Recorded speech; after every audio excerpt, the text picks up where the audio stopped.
Podcast listeners, this is for you. Welcome to No Dunks presented by FanDuel. This is The Drop.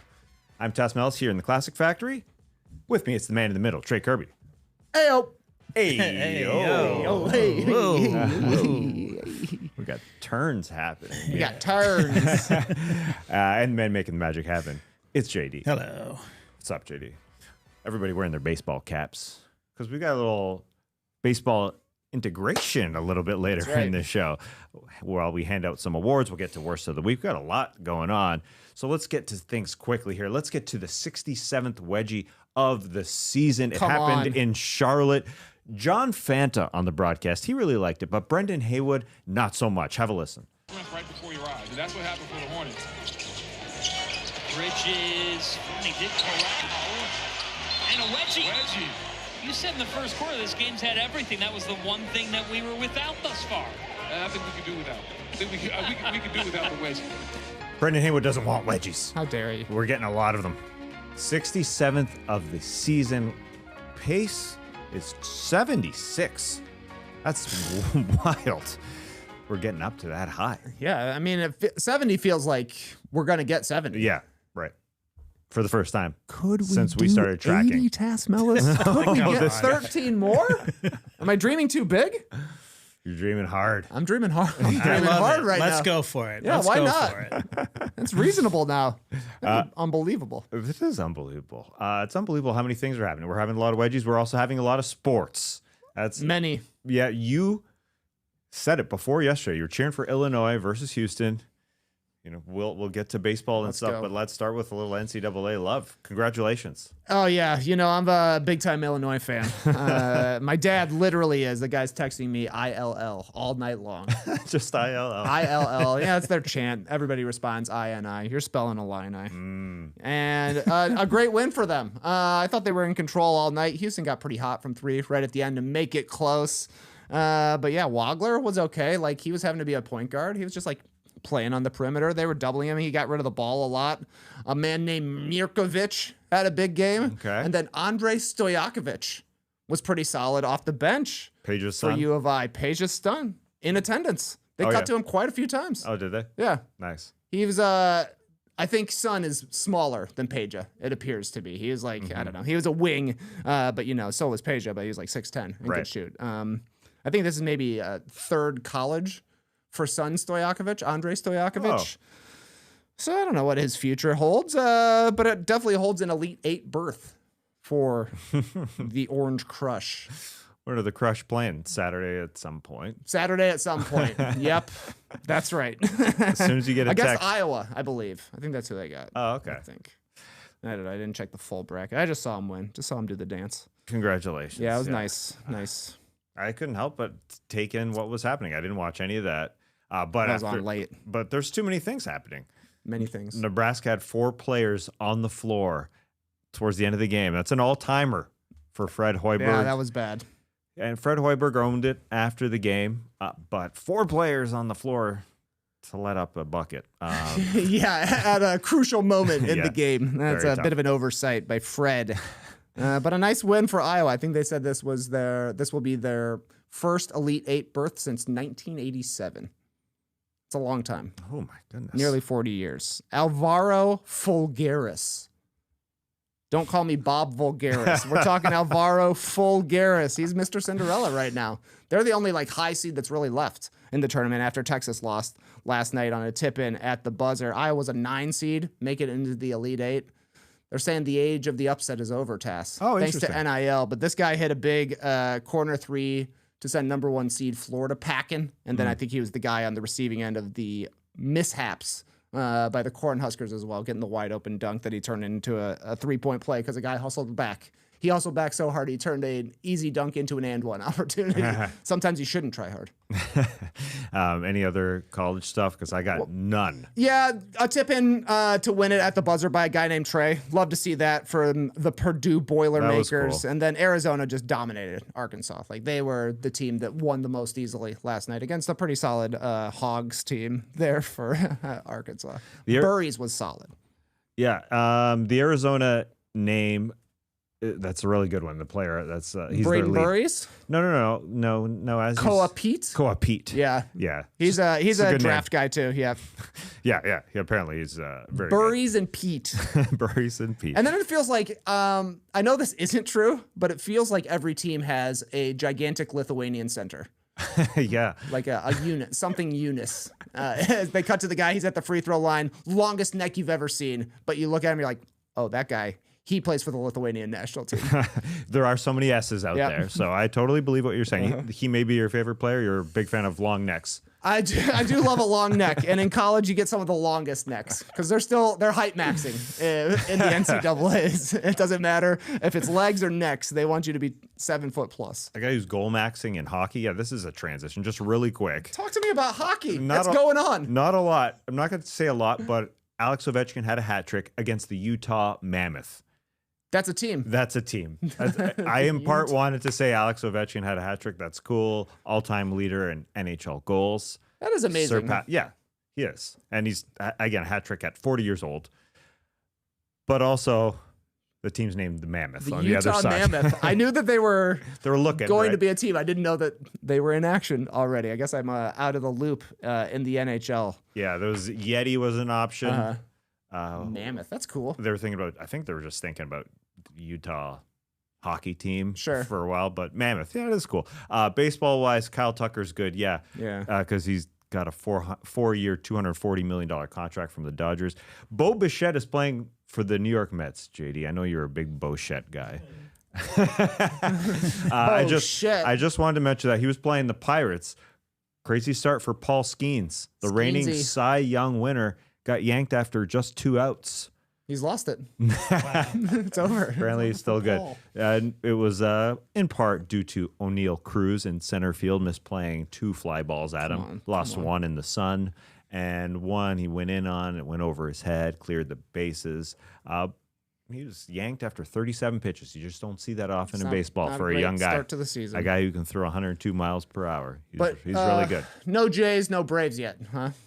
No. Tonight. Your hats are ready to be worn tonight. That's right. It's a hat trick for us, me and JD in here. Actually, it would have been a hat trick if you would have come through. I apologize. I wasn't ready. You ever been in a game where there was a hat trick and chucked your hat? That's a great question. I have not. Yeah. No. Same. I've been to literally 2 hockey games in my life, and neither of them had a hat trick. But I think you got to wear like a hat you like, but a hat you don't love. Yes. When you're there, just in the case that it happens. You're ready to say goodbye to that hat. Yeah. Let's get to the NBA games before we hand out some awards. Last night, the Hornets snapped a Knicks 7-game win streak. The Hornets are technically in 9th. As they move up, they're getting closer to a playoff spot. I know we're all cheering for them and hoping that they get there. What was your takeaway from this incredible win in Charlotte? Yeah, what do we got? They're a game and a half out of the 6th seed, so it's still in play. I think the Hornets do have a pretty tough schedule compared to the rest of the teams in the mix there. But my first takeaway from this is this was the sexiest looking game of the year. Woohoo! The blue and orange of the New York Knicks. The Hornets were wearing their Paradise uniforms, which are the bright orange color, playing on the bluish floor. I thought it looked really slick out there. I totally agree. When I asked my kids, who's going to win this game, the New York Knicks or the Charlotte Hornets, part of the sell for me into getting them excited to get them to pick was what the team is going to look like on that floor. Sure. Because it looked awesome. LaMelo was basically wearing matching shoes, it looked like, yellow and blue shoes. Yeah, it looked spectacular, and it sounded spectacular, too. Definitely. It was playoff-like, for sure. Yeah. It was just striking. Good game. And to me, the thing that mostly sticks out is just how good the Hornets are at knowing their roles and everybody playing to their strengths. 3 guys scored in the 20s last night. Knipple was the man with 26, almost had a triple-double, hit 6 threes. He's getting real close to the Hornets' all-time record for made threes in a season. 22 for LaMelo, 21 for Brandon Miller. Unfortunately, Miles Bridges played really well last night, too. Had a huge dunk at the end, which unfortunately was very cool. Couldn't overlook him, unfortunately, for us here. But the way they play to their strengths, I think, is really good. Like, Bridges was doing a good job attacking anytime he had a mismatch inside, getting down into the post and just overpowering people. Miller and Khan are great, both of them, second side players. They can make an open 3. Obviously, they can also catch and put the ball on the floor, get inside, create for themselves, create for others. LaMelo is the wild card. Like, He doesn't play like LaMelo always has, but he still gives some unpredictability to the Hornets offense and playmaking in a pinch. He gets downhill. He creates for himself. He creates a lot of shots for teammates. He shoots deep. He's just always attacking, making stuff happen. The big guys do their part. Energy from Diabate, offensive rebounds. Kalkbrenner's not going to take a shot outside of 5 feet, and he's going to make it if it's inside of 5 feet, basically. And then Kobe White was good again off the bench. He's stringing together some really good games, has finally gotten healthy for the Hornets and kind of realized, main thing I'm supposed to do for this team, get buckets. He'll get an assist here and there. He can definitely be a playmaker at the very end of possessions or a drive and kick, but he's out there to score, and he's really figuring out how to play with this Hornets team, giving them another ball handler and somebody who can go get their own shot, which I think has been really big for them. So it seems to me like this is a team that completely understands who they are, gives a great effort every single night, and has enough guys that can get to another level, that they're a seriously threatening team. Hopefully they're able to continue winning through the end of the regular season, get on a roll. Maybe they get out of the play-in into the top 6. We'll see. Yeah. But otherwise, they're playing well enough right now that you have to consider them one of the play-in favorites to get one of the 7th or 8th seeds should they end up there. Yeah, they're becoming more and more believable because, as you said, everybody playing their role. I think the versatility of the big three, we're calling the big three LaMelo, Concanipple, and Brandon Miller. Yep. They have to be the big three. They just know exactly what they're supposed to do. It starts with Concanipple. I think I questioned whether or not they could be this team because I didn't think LaMelo had it in him at the start of the season. But you watch him, and maybe it's a trickle-down effect of the way Concanipple played to start this season.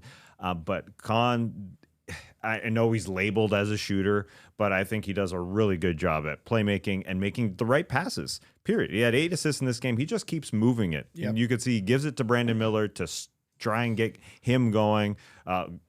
Brandon Miller was awesome. The first possession of the game, the putback dunk, and then even the start of the second half, the pass from Concanipple to get this thing going, and he scored an and one. He made the decision. I'm going to the lane. I'm going to do it. So I think both those guys play off each other really well. And LaMelo Ball, I shouldn't disrespect him right here, right now. He is damn good. The threes, obviously, he's so good, but he's just so patient.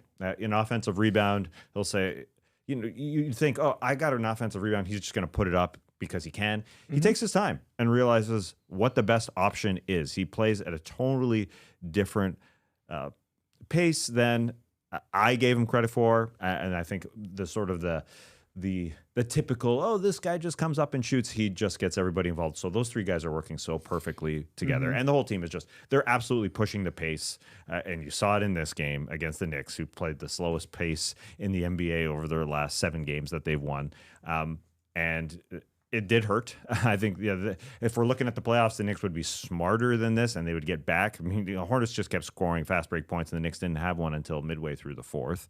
So I say that to say the Charlotte Hornets, I think, are believable. The Knicks will be better than this. I don't think this is just a telltale sign that the Knicks are dead. They're far better than this. Cat will get the hate because he's Cat, and he had a bad and he had a bad game. But in hopes that I have hope that there will be a better team. But either way, the Hornets are real. I think they'll give any team when they get into the playoffs. I imagine that they get into the playoffs, a real tough series. Yeah, and I mean, the team I think that probably would be most worried would be Detroit, only if Cade is not up to his standards, and it's reasonable that the Hornets could finish in the 8th, and that would be an interesting matchup. We already saw these two have like a fisticuffs fight against each other, so we know there's a little bit of bad blood. But yeah, we'll see. The other thing I'm surprised with the Hornets, we barely hear anything from LeVar Ball anymore these days. His son is balling right now. Hottest team in the league. Schumann mentioning here that in their 39 wins this season, those wins have come by an average of 17.9 points. Highest margin of victory in wins in NBA history. When they win, they destroy teams. And LeVar's just letting it happen. Yeah, he did. Cool. He is playing it cool. LaMelo did mention him in his post-game interview when he was asked how he can handle just this role, and he said, "Yeah, my dad got me ready for this." Basically, that's what made me think of it. He's like, "I've been playing since I was 4 years old. I'm not overwhelmed by this. All I do is play basketball." Yeah.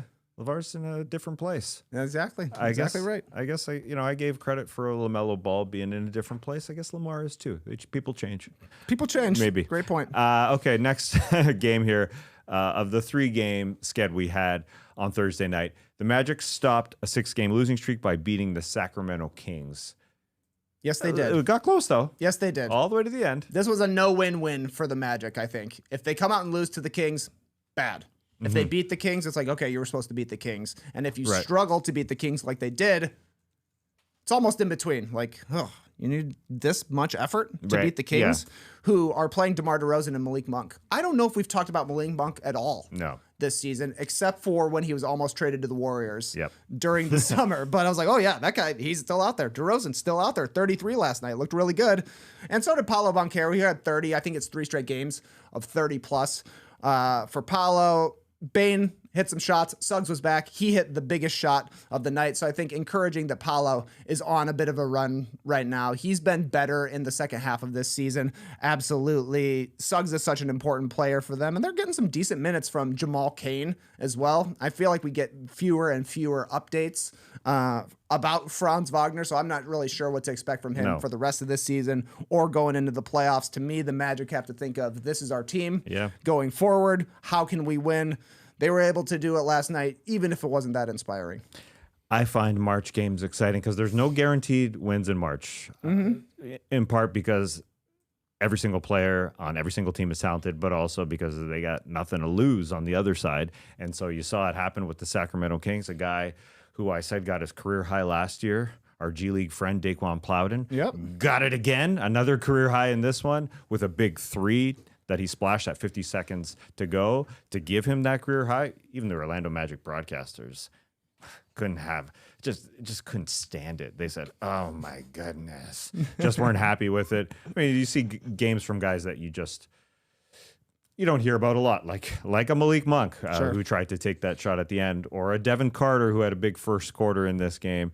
But then, Jalen Suggs, who came back and was healthy in this one, very similar to Franz Wagner in that he may or may not be playing that particular game with the Orlando Magic. He answered with the 3 right after it. So they need that guy. All that to say, Paolo Banchero has been really, really good offensively recently. But this team, they lack something to play up to their opponent's level. It is unfortunate that Franz Wagner here, 3 weeks away from the postseason, is not right.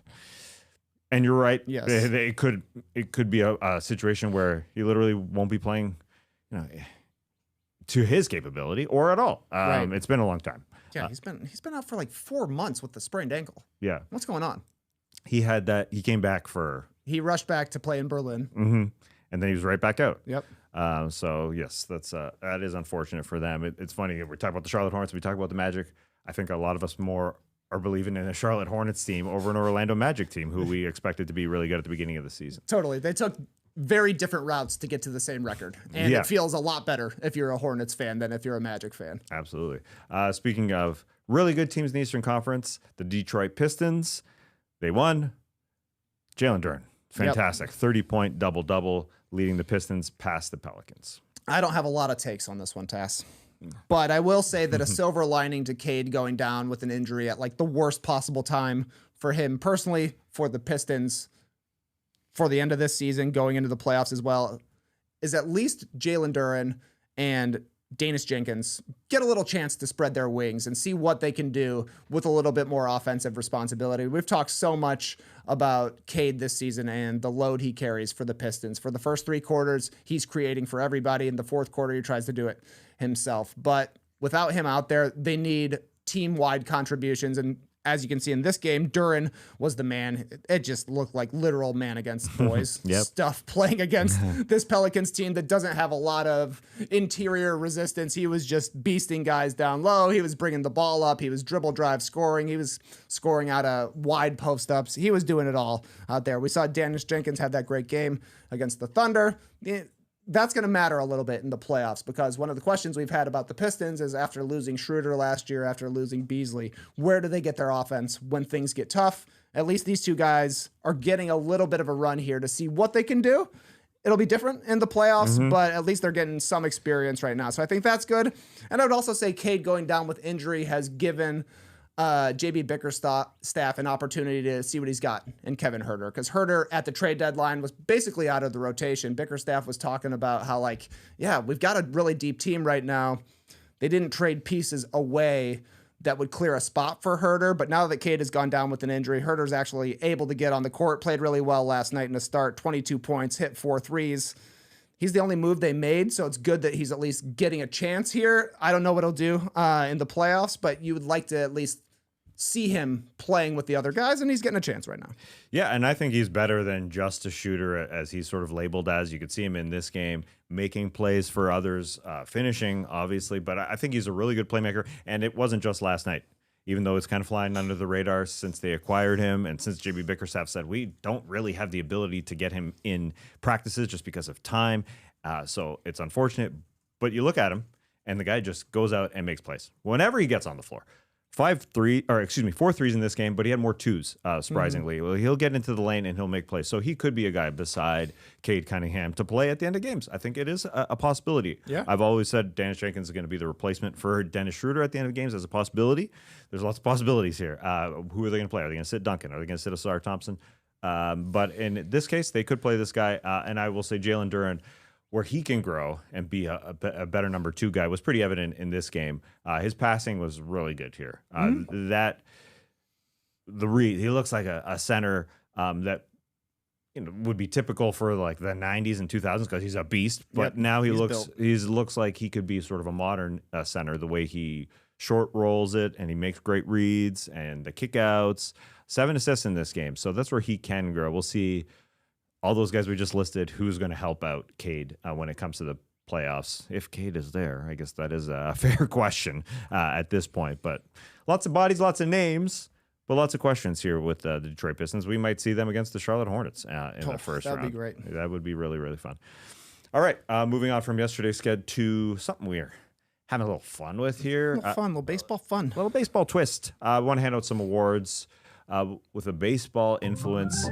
Oh, wow! This is happening. Let's hand out some Silver Slugger and Golden Glove awards. So the best offensive and defensive player by position to this beautiful music. It is cool that baseball does that. Yeah, still the organ kind of thing. Well, I mean these awards specifically. Like they give out... They basically give out an offensive and defensive MVP for every position. Yeah. And we got to fight over 15 all-NBA slots and 1 MVP. Yeah, I was going through them yesterday. I was saying, whoa. Both leagues get an MVP? Yeah, it is pretty. Leagues get a Cy Young. Victor Solomon would be going crazy if he got this job. Yeah, we'll be a little different in that we won't do, we're not going to hand out like 12 awards for each team, like 12 players, like best 12th man. Yeah, we'll do best offensive and best defensive player by position, and only 3 positions. You propose this: guard, wing, and big. I think it's the right way to go. Yeah. So let's start with the Silver Slugger, the offensive player. Start with the guard. Best offensive guard. Yeah. There's 2 candidates, basically. SGA and Luka. You'll see him near the top of MVP ballots. 31 points, 6 assists, 2 turnovers this season for Shai Gilgeous-Alexander. He's got a true shooting percentage of 67 because he shoots 55% from the field. That's pretty incredible for a guard. Luka leading the league at scoring, 33 points per game. He adds 8 assists, but 4 turnovers as well. A little bit more of a playmaker, certainly, than Shai. And his true shooting percentage is 61 because he takes a lot crazier shots, I would say. Then he takes a lot. I don't know. And free throws. Free throws as well. Free throws adds up. Free up. throw percentage. Yeah, I mean, Luka's a free throw machine as well. But he's a good free throw percentage shooter. Right, exactly. So that's it for me. It's a SGA or Luka. You could go either way.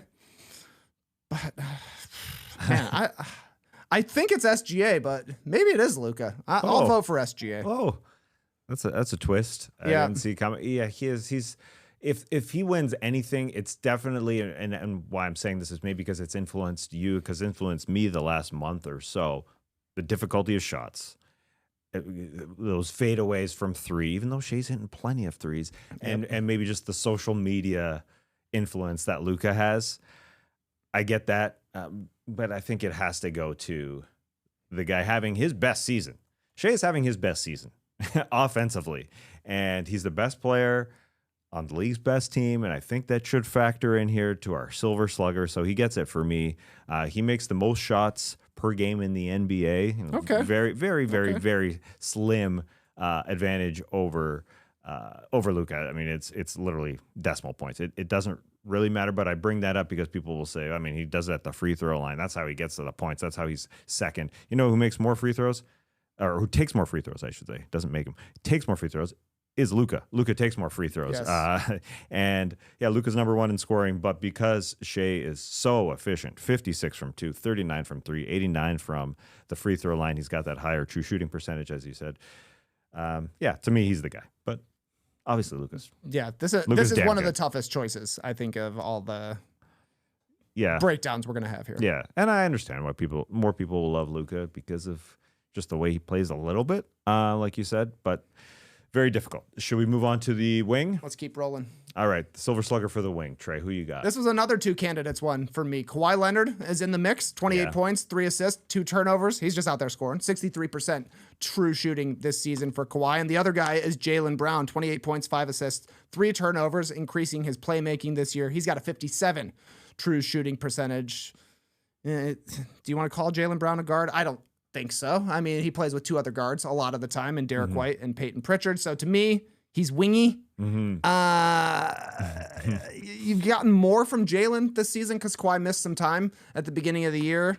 Kawhi, though, is just like an efficiency machine. So I don't know which way you would lean on that. I went more story for me, I think, in part. He got my heart because I doubted Jalen Brown to start this season, being that he went through that procedure before the playoffs last year. True. And he came through and he played in the playoffs and he was all right. But then Jason Tatum went down and he didn't finish those couple games that Tatum was down all that convincingly. I thought his knee might get to him. I mean, the Celtics scored 81 points in their last game against the New York Knicks. Is that Jalen Brown's fault? No. But he has been phenomenal as the number one guy, and it's been more consistent than Kawhi, who, hasn't been playing, but also, was part of a stinky team and, a near 500 team now. So the Celtics get that advantage for me. So I've got Celtics. I've got Jalen Brown over Kawhi, who's been I think a that's machine. Fine. Yeah, that's fine. He has done more this season, but one game you're going Kawhi. I do believe. Interesting. That's a good question. I don't know. The problem is, like last year in the postseason, I saw him in game 2 when he had that, was it 15 of 19 against the Denver Nuggets? It was game 2 of that playoff series. I thought, oh, this is it. They're winning the playoff series. They're winning. But then the game that follows that one, not so good. So that's a good call. Maybe one game he can do it. Like last year in the playoffs. You just don't know which game it's going to be. Yeah. So you almost called him a guard, or weren't in the mood? Jalen Brown? Yeah. Well, I mean, it's similar to Kawhi in that they just both handle the ball and do so much for their team. And like I said, Brown has become a really good playmaker this season. And I feel like, especially since Tatum has come back, he's been making an effort to get Tatum involved and get everybody else involved. It's like somebody's got to pass out here. So he's been doing it. Yeah. But all in all, I think it's a wing. It's similar to like the Jimmy Butler argument a million years ago, like when he's on the All-Star ballot. Should he be a guard or should he be a forward? I don't know. He brings the ball up half the time. And he guards a forward on the defensive end. Who knows? So I guess that makes him a wing. Yeah, I think so too. Yeah. All right, let's get to a big. I don't think this one's not too tough. hard. No. This one's not very hard at all. Who's your silver slugger of a big? It's got to be Jokic. Yeah. 28 per game, 11 assists, 4 turnovers, 67% true shooting percentage. This and the Golden Glove for defending best defensive big. These are easy ones. Yeah, this one is more like a hard choice of who's number 2. And for me, it came down to Karl Anthony Towns, 20 points, 2 assists, 2 turnovers per game, or Jalen Duren, 20 points, 2 assists, 2 turnovers per game. I think they're both. I mean, Towns has gotten on a pretty good roll here. Didn't have a great game last night, but he has gotten more aggressive, I think, in the last month for the Knicks as they've looked a little bit better. And I just think a little bit more cohesion between him and Brunson. I think Brunson's done a really good job of getting him into like rumbling downhill drives off of screen and rolls, which maybe weren't there at the beginning of the season, and Towns was kind of figuring out where to be. But Duren just doesn't miss a shot inside. He's a 68 true shooting percentage guy, and he's basically only taking 2s. I would probably take Towns over him because of the 3-point shooting. Just gives you a little bit more versatility as compared to the consistency from Duren, but obviously Jokic is the number 1 guy. After that, your choice. Yeah, it's the debate is the fun part for the second spot. No Victor Wembanyama included in that as the second. Sure. Yeah. He will say, hey, there's more to offense than just points. And listen, That's true. He's got a lot of gravity. Yeah, and listen, his points are great. He scores a lot of points. Just a minor 24 points per game. Yeah, that was his pitch for MVP. So that was the factor against Shea, basically. So he scores 7 points fewer than Shea per game. But as far as bigs go, it's pretty high. He's very high up there. So, yeah, the gravity as well. The guy is just super efficient. But Jokic, you get the Silver Slugger Award, my man. You get it. Let's move on to the Golden Gloves. This is an interesting one. The guard position for Golden Glove. I think this one's pretty tough. I think I had 5 guards on my list. Wow. I'll go from lowest to highest ranking. Chris Dunn made my list. Nice. He's been really good for the Clippers, and I think his ball pressure is a big part of the reason they've turned into a turnover machine. Alex Caruso is still an awesome defender, has missed a lot of time this year. Jalen Suggs, I feel the same way. My top 2 coming in at second, Cason Wallace, who's like first in deflections. He is like, depending on decimal points, could be first in steals as well. Caruso missing time this season. J-Dub missing time this season. AJ Mitchell even has given Wallace an opportunity to show what he can do defensively. But the guy I would give the Golden Glove to at the guard position, Derek White, for sure. He is a great man defender. He's a great help defender and a great shot blocking guard as well. He's like 2.5 stocks per game, basically. Just can do it all. Can guard everybody, it feels like. I'm with you. I took Derek White as well. He can guard anybody, smalls or wings, and he has 35% of his team's blocks, which is a very, very high number. I know blocks aren't all that sexy, and they don't tell the whole story, but that's a very high percentage for a guard. In comparison, Shea has 18% for OKC.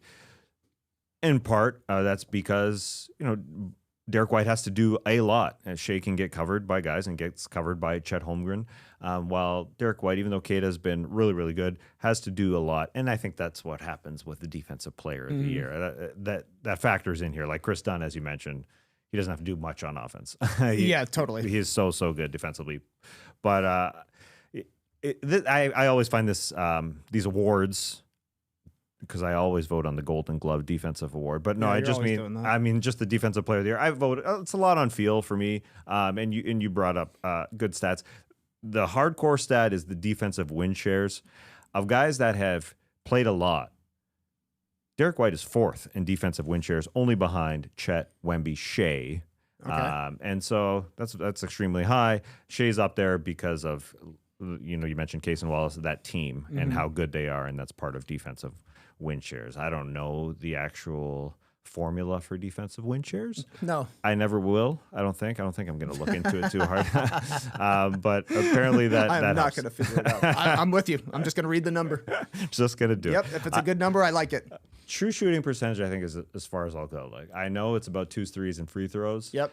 And that's, fairly new to the NBA. I mean, not fairly new, but it's more valued than field goal percentage. That's as far as I'll go. Yeah, I'm with you. But thank you to the mathematicians who actually know what these are doing. And I'm seeing here in the stream team, Francis is saying Stephon Castle deserves a mention. He absolutely does. 100%. You got it. He is so good defensively. Great one. Well, let's move to the wing spot. Let's see how many guys you got on your list here, Trey. Let's go to the wing stop. The I got 5 guys on this list as well. Okay. I thought the best guard and best wing had a lot of candidates for best defensive player at the position. I'll go low to high again. Toumani Camara. Oh, yeah. Gets a vote for me. Good playmaker for the Blazers. Takes a lot of charges. Also gets a lot of steals. I like that. I put Scotty Barnes as a wing. I think he's a wing. I know. He is like really in between wing and big because he makes so many plays at the rim, guards big guys when necessary as well, especially with this Raptors team that had Pirtle out for such a long time. He did a lot of center work for them as well. But I've got him here on my list. I got OG Anunoby as well. I think he's awesome. I think he's such a lockdown defender and great playmaker as well. And then my top 2 wings, they're twin brothers. Amen Thompson comes in at 2 for me, and I think Asar Thompson has been the superior defensive wing amongst the Thompson twins this year. You saw him last night, like picking pockets and stuff like that. He can guard 1 through 5, as can Amen, but I think the fact that Amen has a little bit more responsibility on the offensive end has maybe allowed Asar the chance to just be a straight up role player, defender, finisher for the Pistons. So that's why I had Asar just ahead of Amen. Oh, good respect for Asar. Yeah, they're all worthy guys. And maybe I'm swayed by the story, but I threw Scotty Barnes at the top of my list too. You know, OG's there. Okay. The Amen, of course. Scotty Barnes, whether he's a wing or not, he guards everybody, as you said. He guards everybody. 1 through 5, literally. And the story for me is in part because he's got the most clutch time blocks of anybody. You watch them in the close minutes, the last 5 minutes, that guy comes through with a block. He just will. And he'll do it at the paint, as you said, or like by the rim, as you said. I mean, he's got more than Wemby, and that's shocking to me. Maybe the Spurs just blow out teams, and that's in part so they don't have games that are within 5 points in the last 5 minutes. But Scotty Barnes has 40% of his team's blocks. That's a high percentage. That's a lot. He almost has half of them. And in part, that's because Jakob Poeltl was hurt, but he's not really a shot blocker anyways. Yeah, you're right. The Scotty Barnes just has to be that on a good defensive team. But all the other guys you mentioned, Amen, Asar, OG, Stephon Castle, all worthy wings. Did you have him as a wing originally, Castle? No. I think guard. But again, literally, who knows? Yeah. I know.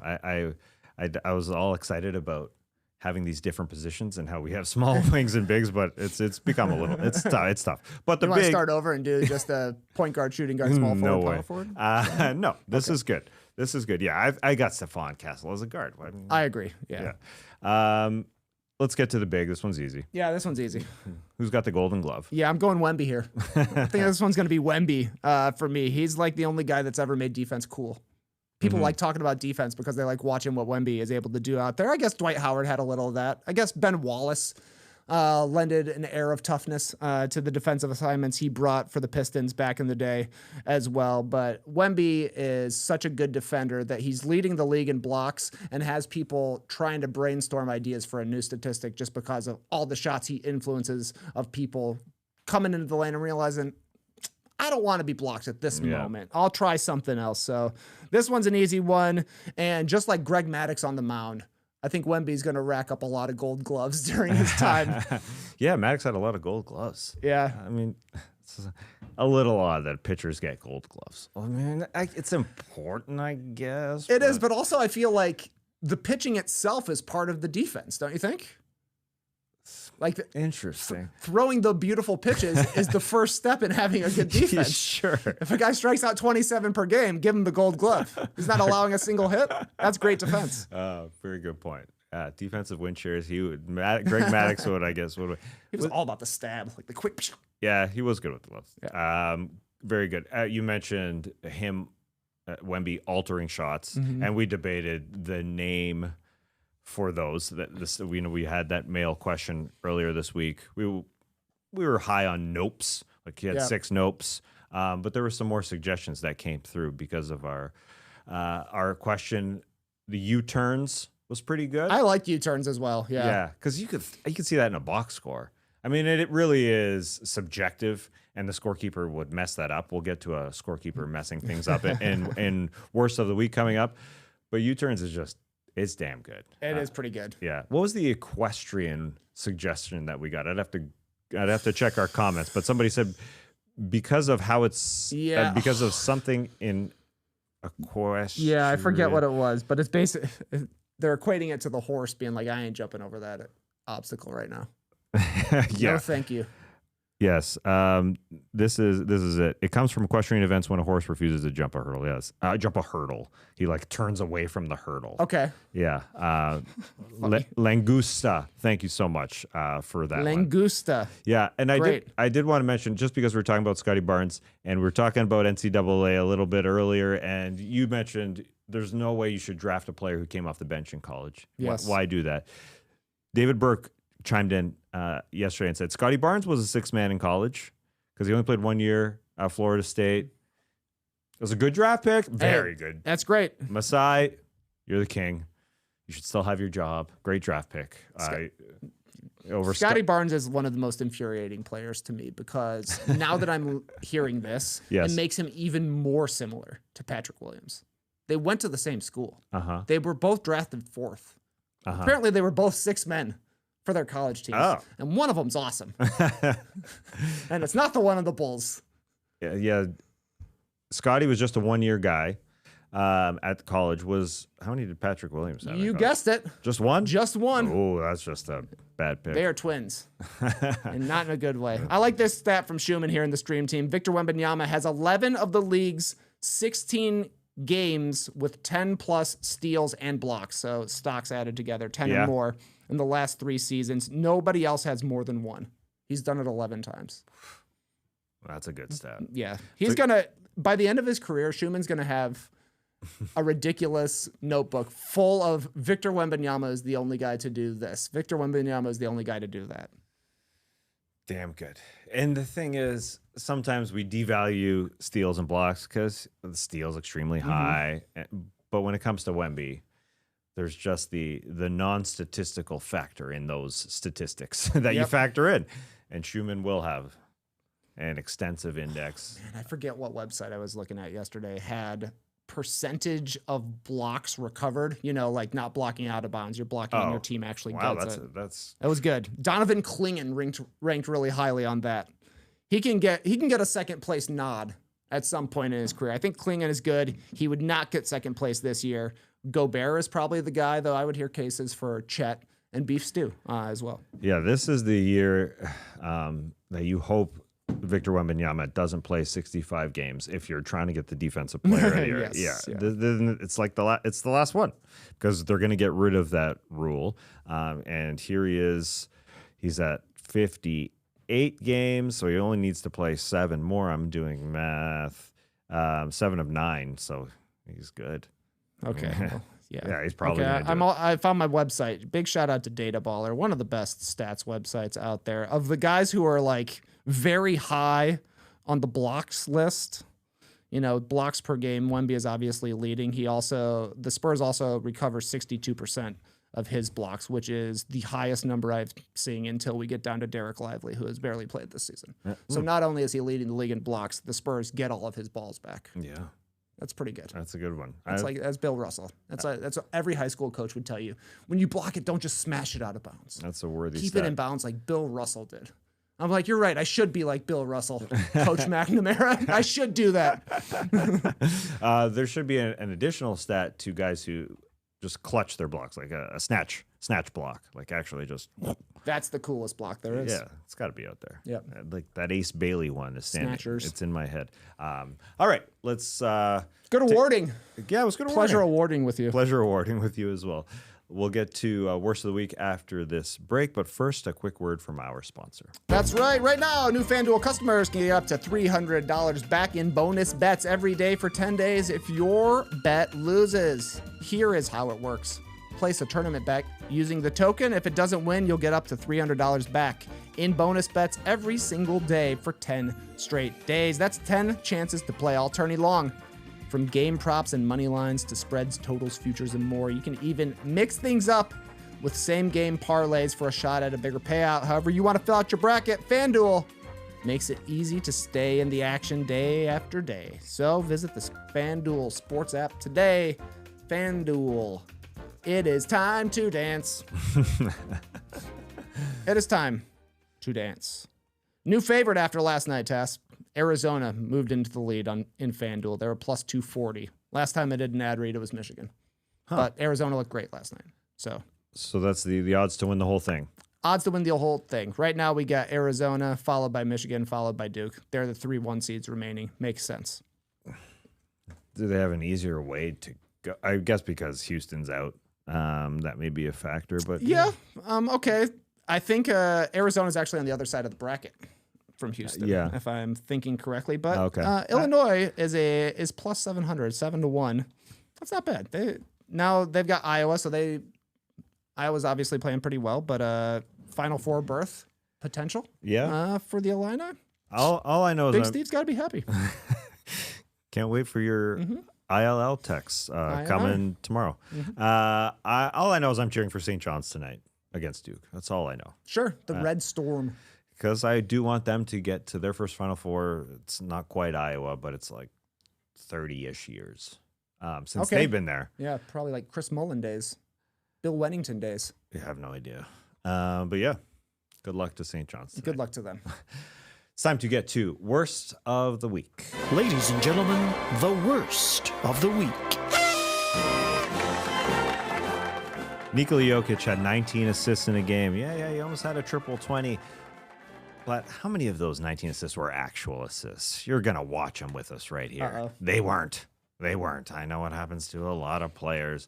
But some of these are literally just handing the ball off to Jamal Murray. And I know Jokic likes to stick his butt out. Maybe that gets Jamal Murray another little space, but you don't get a butt assist. I mean, that was really Jamal Murray, as we watched the first one, like 3 dribbles getting to his own spot. Here's another one, 3, step back.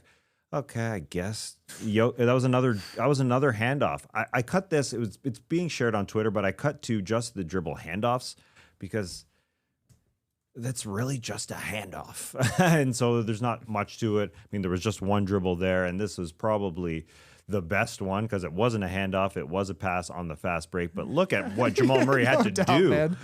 So 19 assists is just a lot of assists was the first thing I said about Nikola Jokic. He almost had a triple 20. That's true. And I would say 4 to 5 of those assists were meh. I mean, I follow Sam Decker on Twitter, and he shared it. And he said, former player Sam Decker, had a baby. Congratulations. He said he doesn't want to be that guy, but the dribble handoff specifically, like there were more than that which were questionable, but the dribble handoff specifically, I was riding with Decker on that one. With Decker. Because a lot of them it's just Jamal Murray. Yeah, that's the thing is that when you're impressed with the move that the guy does to get the score, that to me should maybe negate the assist part of it. Because I don't undervalue a dribble handoff assist. I think it's almost a combination of a regular assist plus a screen assist. So if you're saying half pass, half screen adds up to 1 actual assist, I'm fine with that. But when you're talking about 4 dribbles, shake and bake, fade away, wow, what a shot by Jamal Murray. It's not quite the same as diming a guy up like we've seen Jokic do a million times. But that's just the weird thing with assists is that it's the only real subjective stat that's out there. Like it's up to the scorekeeper to decide if something is an assist. The only thing that's similar, I think, is like a block/steal when it's like a swipe down. And it's like, what are you calling that? But it is a discrete event rather than where are we giving this guy the assist? So I don't know. I don't know. He averages 1 more assist per game at home than he does on the road this season. Okay, you did the splits? Well, yeah, I'm looking at the splits. It's actually 0.7. Okay. Yeah. He has exactly 314 assists at home and exactly 314 assists on the road. Okay. Slightly different games played. Yeah, so it's not the home scorekeeper that's influencing anything. Everybody's just factoring in.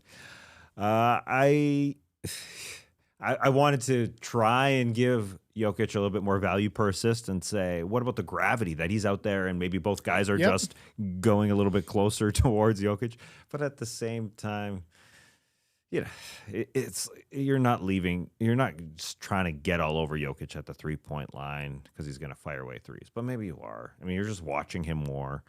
I don't know. I was just trying to give him a reason that he deserves it because I'm Mr. Positive Pete and I need to be giving him something. But he's good. He's good. He's really, really good. Yeah. So you're right. You're right in that it is so subjective. But yeah, that's the only subjective one. Yeah. That's the weird thing. Okay. A guy grabs a rebound, it's a rebound. Speaking of subjective things, this next one, this is me reading into it, but the Rockets' Alperen Sengun, he made a game-saving block, an incredible block at the end of the fourth quarter against the Minnesota Timberwolves where he flew back and he made a great recovery after it looked like the Minnesota Timberwolves were going to steal it to end regulation. And he had this big block, and his teammates barely showed him love. I'm being a body language doctor here. You're but right. The guy fell on his face and nobody really does anything. Reed Shepherd goes and taps him. He reaches for him. Yeah. And when he went to the bench, I watched the whole thing, tried to get to more of the guy showing him love. I mean, Jay Sean Tate went up to him. But that's about it.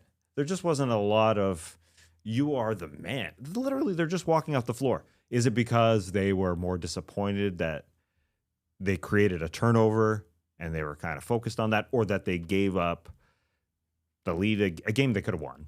I'm reading into it. Yeah, I don't know. He deserved chest pumps. Yeah, chest he pumps. deserved people getting excited about him, because when you're watching the clip back, like I was watching this live, I was like, wow, what a great block. But he comes from so far out to get, he's basically at the other wing 3-point line when, who's attacking? Is that Randall? Yes, it's Randall, yeah. At the hoop. Like, as Randall starts to attack, Sengun is 25 feet out of the play. So, credit to Durant for slowing Randall up enough to give Sengun a chance to get there. But yeah, I mean, they should be hyping this guy up, especially bleeding from the mouth. Like, that's prime time to celebrate. Yeah, there wasn't much love. And yeah, I want to try and question what the Houston Rockets are. Who are they? Can they do it? Because then you see them and they're a great defensive team. Like, they are playing together. They're on the string. They do like each other. I shouldn't say that. I don't know if they like each other, but they do try. It seems like they try enough to make it seem like they like each other. So I don't know if this one play is just too much of a body language Bill Simmons move, but just watching that was an incredible block, and there was nothing. I was way more excited watching at home as you were than the other guys. Again, Reed Shepherd went and tapped his forearm. It was a weird tap. It wasn't like, hey, dude. Yeah. What a block. It could have been more celebratory, for sure. Especially, I mean, that was kind of the capper of a great run from the Rockets as well. To get back in that game, force overtime. We know it didn't go well for the Rockets when it came to overtime, but in that moment, it does feel like that could be a big-time bonding sort of thing. And maybe this is reading into it for sure, but maybe not. Like the Rockets, I think, have had a weird second half of the season. For sure. Basically, once Steven Adams went down, he's like the chemistry guy, the tough guy as well. He would have been celebrating that play, I have to imagine, but they don't always look connected. And you see a play like that, and it's like kind of worthy to read into it, I think. Yeah. Thank you. I appreciate you taking that perspective. Because I also was trying to read into Alperen Sengun, and maybe just, he hasn't had a good season, so maybe I was debating, whether or not it's his. I'm just debating all factors here. He's just debating the factors. But he has been having a really good season. But ever since Ime Udoka said last year that Alperen Sengun should get the European out of his game, I'm always wondering, do those guys like each other? But it sure seems like it in most instances, but sometimes not so much. We shall be watching. I shall be watching in the playoffs to see what they do. Last nominee here in Worst of the Week. A fan in Cleveland had her beer knocked over as the ball went into the crowd. Now, she's the worst of the week. It's not the person who accidentally put the ball out there, but she had it on a ledge. One of those rare seats where you can put a beer on something. She doesn't seem very happy afterward. But she made the mistake. You see the person behind her. Yep. That's how you do it. She had a beer in her hand. Holding it. So she knew afterwards, if we were watching live, she had it in her hand, and she wasn't looking at her phone like said person who got their beer spilled. Yeah, that beer looked like a magnet for the ball. Like, you're watching it and you see it sitting there, and it just feels like the setup to something is going to go horribly wrong here, and then it gets smashed. And a very funny clip. Yeah, a great camera angle where we see it. Like, oh yeah, directly. It's going for that. Yeah, and the guy ducks out of the way, hits it perfect. Yeah, also perfect. Getting out of the way, smashed. Could have been worse. I think a woman a couple of seats to the left of her, it looked like she had a glass of white wine, perhaps. A broken glass on the floor. Could have been worse. It could have been worse. Better. It could have been better. For us, it's good. Does it compare to the worst of the week moment that we always went back to when we were at the start? Is if we wanted some footage, we always went back to the one where Gerald Henderson missed the ball and it smashed into a woman's face. Oh, yeah. No, it doesn't compare. That's a great clip. That was directly the way in the you were face. telling it to me. I thought you were setting it up as if you had pulled this. Oh, clip I did as not well. know. No. No, I was just reliving it in my brain. Because we use it so many times. It's a similar shot, I feel like, the way it's filmed. I mean, all these games are, but the slow-mo of it and the woman's but you're right. realization at the last possible second, this is my face. It was a perfect angle. It's and so good. And it is a similar angle for the camera placement, like at the 3-point line from the opposite side of the floor. So above the break kind of thing. Anyway. All right, let's get to Whoa stat line of the night. This one is sponsored by Tom Dean, and this one is a little bit different. Here's a little setup. Tom wanted to sponsor the Friday drop because he's running the Hobbiton half marathon through the Lord of the Rings set in New Zealand on Saturday. Let's go. And when he's training, he listens to the drop and purposely saves it for his long runs. He'll need motivation in his ears and soul as his training has been plagued with ill health and injury. He'll be dressed as a Gollum for the run. And here it is if you're watching on YouTube. He sent in a photo of what he'll be dressed like, and this is the hilliest and biggest trail run he's ever done. And he'll be wearing this Gollum outfit. Good luck to you, Tom. What do you think, JD? A pretty good likeness for Gollum? I mean, if you're running a marathon, I agree. It's not bad. It's not bad. That stocking cap is going to get, I think, hot. Oh, yeah. Ooh, that's a the good hair point. part is pretty hilarious. Yeah. Yeah, it's well done. He flew he lives in Australia. He flew just yesterday to New Zealand. Okay. To get ready for this. Flew with his family, and he's ready to go. Listening right now. Go get it, Tom. Get up that hill. Tom's a long timer. Been a No Dunk Starters Basketball Jones fan for a long, long time. So Absolutely. it's great that this new Woe Boy allows us to see him in his natural habitat with his precious. Yeah. How do you guys feel about the Lord of the Rings set in New Zealand? Not that you know it. I don't know if you know it. Laura has been. Laura has wow. hiked Mount Doom. I would love to go. It would be really cool. But I haven't ever. Okay. Yeah, same. Are you a Lord of the Rings fan, like of the movies, JD? Books and movies, yeah. Sure. For sure. I've been thinking about rewatching them recently. They were like some of them were just recently in theaters, I think. Yeah, and there's a new one coming out. Search for Gollum. Oh, we just Directed found him. by Gollum. He's at the half marathon. Yeah. There's going to be a lot of them there. So it really is hilly and a huge trail, as you said, because it's a mountain, I guess. I mean, I'm not familiar with the trail, but they got hills there. Yeah. Yeah. The winner of the Woboy stat line tonight is Jalen Duren. 30 points, 10 boards, 7 assists, 2 steals, 2 blocks, 10 for 12 from the field, 10 for 12 from the free throw line. Just a very, very good night. Just Mr. a great night. Duren. Yep. In those solid jerseys. You a fan of the teal? The teal look? Yeah, I think it's on the pretty trim? cool. Yep. Yeah. I thought the whole look is solid. Yeah. And then when they pulled the city edition cord out in Detroit, this one was not in Detroit, but yeah, all looking I like good. them. I like they got like lightning bolts on the shorts, right? Yeah. pretty sweet. Yeah, I like those. I'd be happy to own those. Speaking of happy to own those, I noticed this during the recording. Are these new hats for both of you? Is yours? Oh, yours isn't. No. My hat is from the 2021 World Series. Of But course, it's I fresh. know exactly how old my hat is. It's 5 years old. But it looks fresh. I got Still mine got the last sticker season. on the beam. Oh yeah, okay. Yeah. So, you know, They all look crisp. it's kind of warm this one, and we're in Atlanta. Yes. So, yeah, it's more of a winter hat, I guess. So, I agree. Yeah, it looks A a wool little. hat. A wool hat is warm. yeah. Looks woolly. Yeah, I just keep the sticker on for style. It's hologram. Looks cool. I took mine off like a fool. Also for style. Hey, keeping it pure.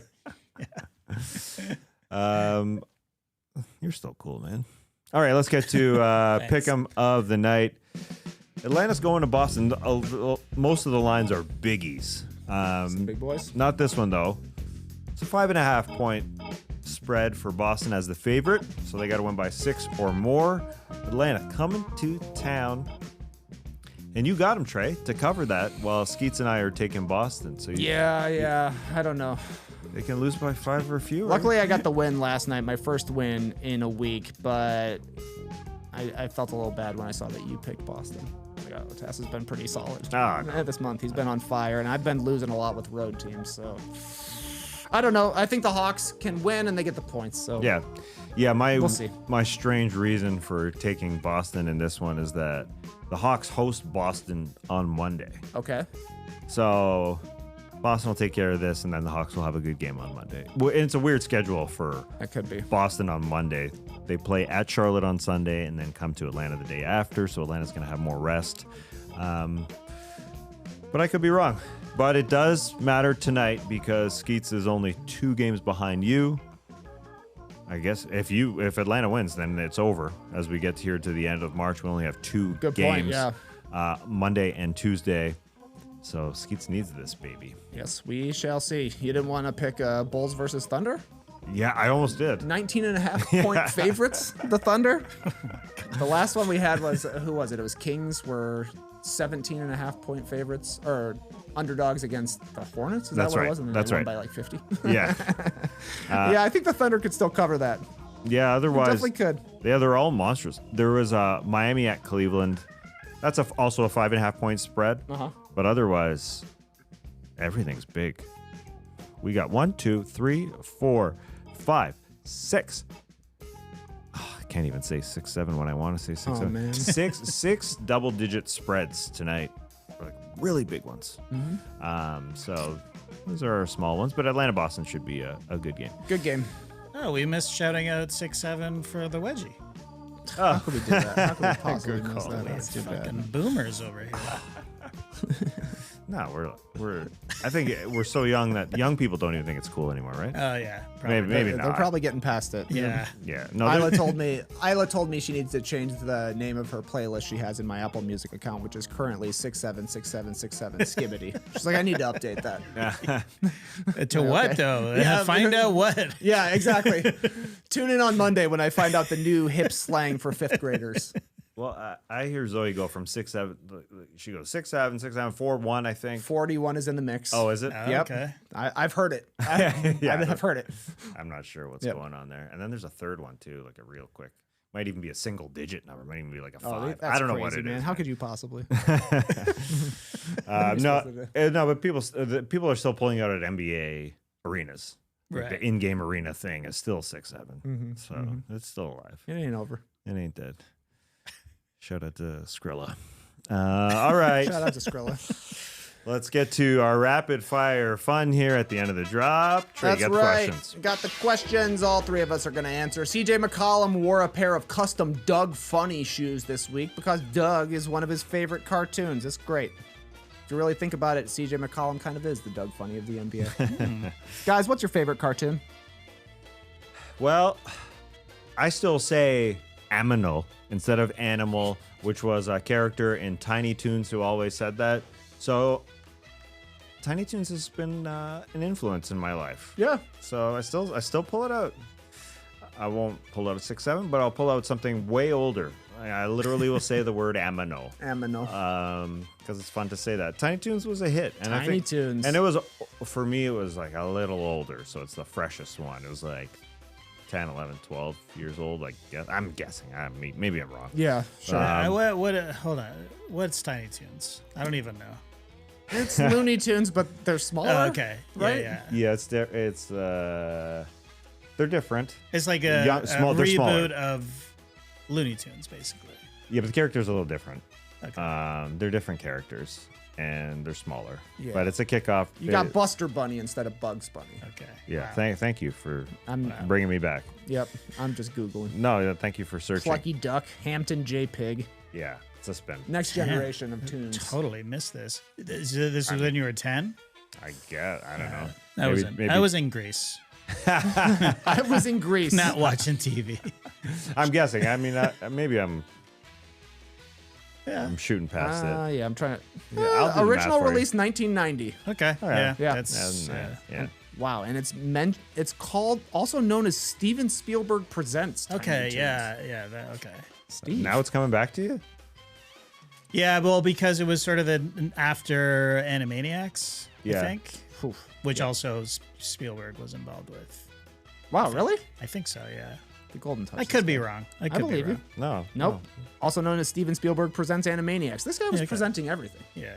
I didn't know that. Good connection there, JD. Yeah. That was high on my list of favorite cartoons, Animaniacs. What's your favorite though, JD? My original Looney Tunes was the OG, which were old when I was watching them. But yeah, I mean, Daffy, #1 cartoon character of all time. Daffy was your favorite Looney Tune. Yeah, for sure.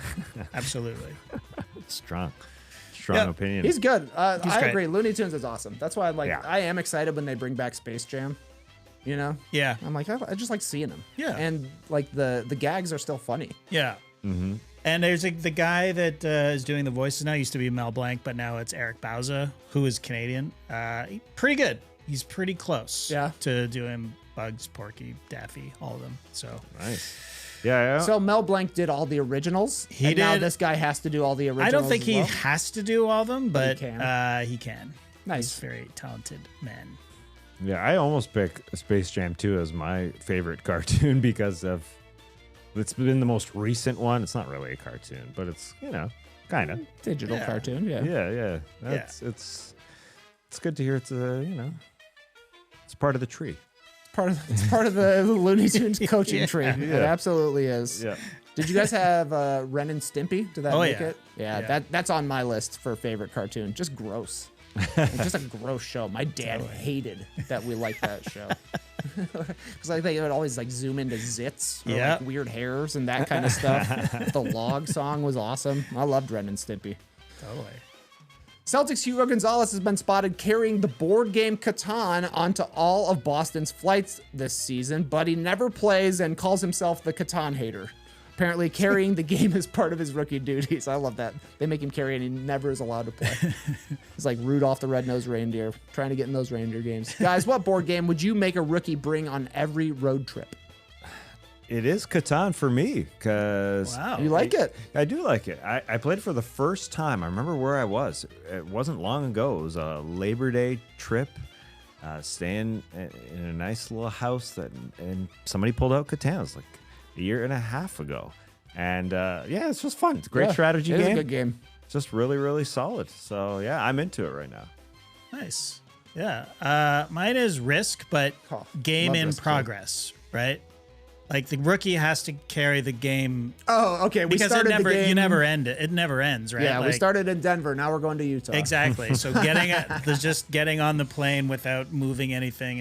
You have to keep it intact the whole way. I mean, Yeah, exactly. You never sit down for one session of Risk. you can, but it's not advised. Not the same. Advisable. Yep. The game of global domination. Where do you like to start your armies, JD? Australia. Yeah. It's the easily defensible. So easily defended. But and it's low key. It's a great starting point, but it looks small, so nobody wants it. Everybody's going after Asia, and it's also very close to Asia, so you can just chip away at Asia. But it takes days. It takes days. It Yeah. takes days. That was like not senior year, every year of college, we would start a game of Risk during finals week. And it was like, come play when you don't want to study. Right. The game's going to last for literally a week. And maybe by the end, somebody will win or we'll just all go home for the summer. Detente. Yeah, exactly. We're just going to have to sign a treaty and we will see you in the fall. I'm making a rookie bring Hues and Cues on a road trip. This is the game where like you see a color on this board and there's 800 of them or whatever it is, and you say, oh, the color looks like jeans. Everybody places their little thing. Oh, I think that looks like jeans. Are we talking stonewashed jeans? Are we talking raw denim? Oh, I can't answer. And then you give a second clue. Blueberry. Oh, I should have gone a little bit more blue, like a pair of Wrangler jeans. And then you judge based on that. Everybody sees things differently. It's a fun game. Fun, like a group game. Yeah, because there's so many hues and hues So and many cues. hues. It's honestly, it's difficult to label things. Do you find it difficult to say Yes. what these colors? You get the card and you get 4 options, right? So you're getting 4 different colors, but the shades are just so hard. And I don't think you can say blueberries. I don't think you can say the word of a color. I think. Interesting. You could very well be right, but I do. This is the rule anyway. Yeah. The cues are tough. Coming up with different words because I'm like, you're always gonna hear Barbie for one of the like a bright pink. Okay. You'll regularly hear flamingo for like a pinkish orange. Grass is a real throw up. Yeah. Throw up. Toss up. Yeah. Dark grass, light grass. I don't know. That's a fun game. Sky. I've never even heard of this game. It's really fun. Yeah, I think it's I not found too out old. about it in like maybe the last year or so. So I don't know if it's new or something, but it is pretty sweet. That is pretty cool. Kids game, Monopoly Junior is hot right now. I like Monopoly Junior because unlike Risk, it ends. It's a short version. Okay. It's an express version, and so kids got to play with money. It's fun for them. Yeah. Yeah. We started doing a Monopoly Deal. It's like the card game version of Monopoly. Also way faster. It's like 15 or 20 minutes. Oh, perfect. That's awesome. Yeah. Just throwing things Outside out there. of Risk, outside of Risk, they figured out how to speed up games. Risk, they're like, we're just keeping it long. Every once in a while, we'll change the names on the map. It's the game that never ends. It really is. Yeah. That's part of its appeal, though, I must say. Yeah. Definitely. It feels like literally you're in a war of attrition at times. Just rolling in the box. I saw LeBron on the Track Star show this week singing most of the words to some classic jams he knew forgot about Dre pretty well.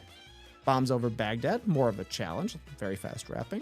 And I appreciated him trying to hit the high notes on a Whitney Houston song. Guys, what are 3 songs that you would know every lyric to if this guy played them in your ears?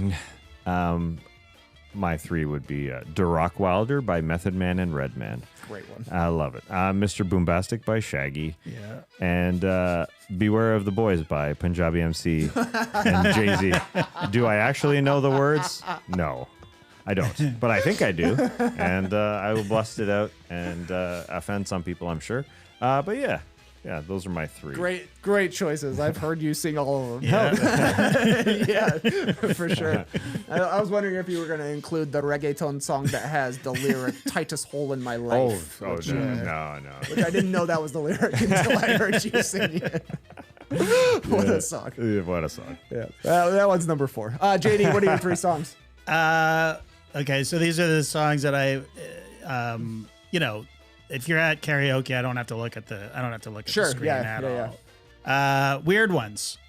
Free Man in Paris, Joni Mitchell. Okay. Why? Okay. It was my mother's favorite song, so nice. Still is her favorite song. So always on in our Influenced. house. So there's that. Midnight Train to Georgia. That's my go-to karaoke song. I know it so well that I have a hard time not singing the Pips part as well. Yeah. So the call and answer kind of thing. And then the other one is an entire album. It's Jesus Christ Superstar original cast, full musical. If I might not be able to do it a cappella off the top of my head, but if you put it on, I can sing it all the way Sure. through. Yeah. Act 1, Act 2, all of it. Great answer. That's a good test. See if you can do it a cappella. It's going to be a long episode of Track Star. We're playing the entire Broadway cast of Jesus Christ Superstar. What is the Track Star show? I'm sure you've seen this guy. It's like he's got whoever. He's made it big, so he's got celebrities like LeBron, and he is like holding an iPod. The guy has the contestant has on headphones or AirPods, whatever. Yeah. And he plays him a song, and the guy, whoever's listening, is supposed to like guess that tune.